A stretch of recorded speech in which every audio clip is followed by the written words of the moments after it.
In a small English village, an old man begins another lonely morning, still waiting for the sun he hasn't seen in years.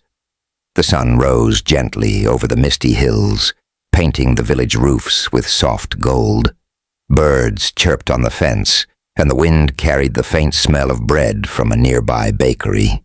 Inside a small stone cottage, Arthur, an old man with silver hair and trembling hands, stirred his tea.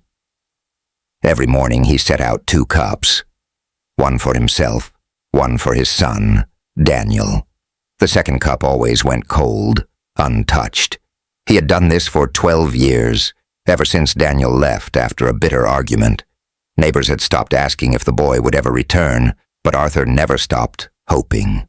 He looked at the old wooden clock on the wall. Maybe today, he whispered, smiling faintly. The ticking clock answered with silence. Outside, the world moved on, but Arthur remained, a lonely island in time, waiting for the tide to bring his son home. Arthur visits the post office daily, hoping for a letter from Daniel. His quiet faith contrasts with the pity of those around him. Every afternoon, Arthur walked to the small post office at the edge of the village, cane tapping softly against the cobblestone path. The postmistress, Mrs. Holloway, greeted him kindly, but with that same look of pity she'd worn for years.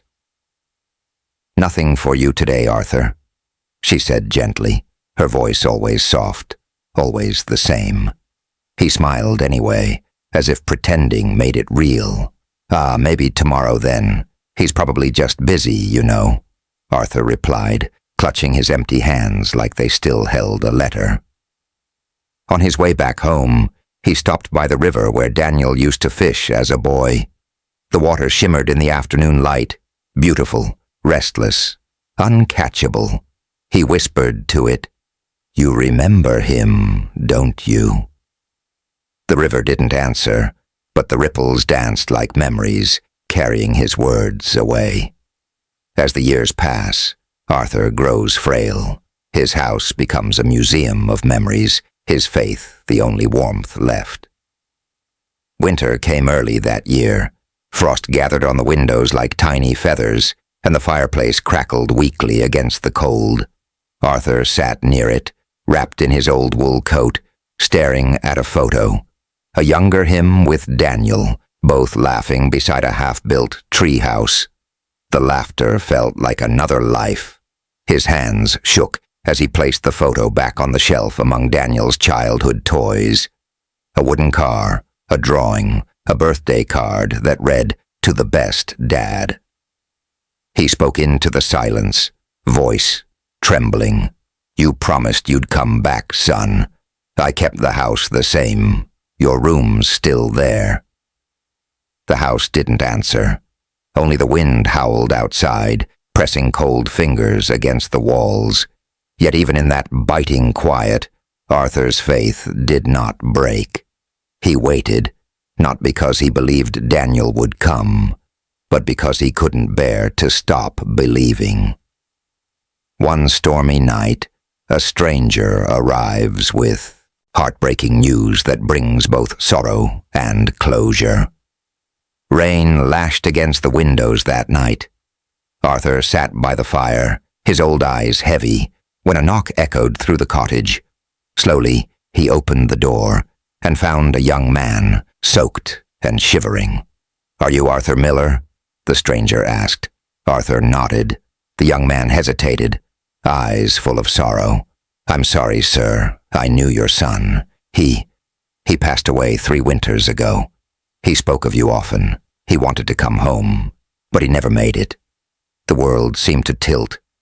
Arthur's cane slipped from his hand. For a long moment, there was only the sound of rain, and then a quiet, broken whisper. "He remembered me." The young man nodded, holding out a small envelope, edges weathered and torn. Arthur opened it with trembling fingers. Inside, in Daniel's handwriting, "I'm sorry, Dad. I'll come home soon." Arthur finally finds peace, realizing that love doesn't end with absence. His waiting was never wasted. It was love made visible. Morning came quietly after the storm. The sky was pale and soft, like a promise. The chair outside the cottage stood empty, but beside it lay a folded letter, damp with dew. Arthur had passed away peacefully in his sleep, the letter still in his hand. On the table were 2 cups of tea, one steaming, one untouched. The villagers found him smiling faintly, as if he'd finally seen what he was waiting for. At his grave, the young man placed a wildflower and whispered, "He's home now." The wind swept gently through the fields, carrying the scent of earth and rain. And somewhere in that tender silence, it felt as if the old man's soul had finally found his son. Because love never truly leaves. It only waits until hearts meet again.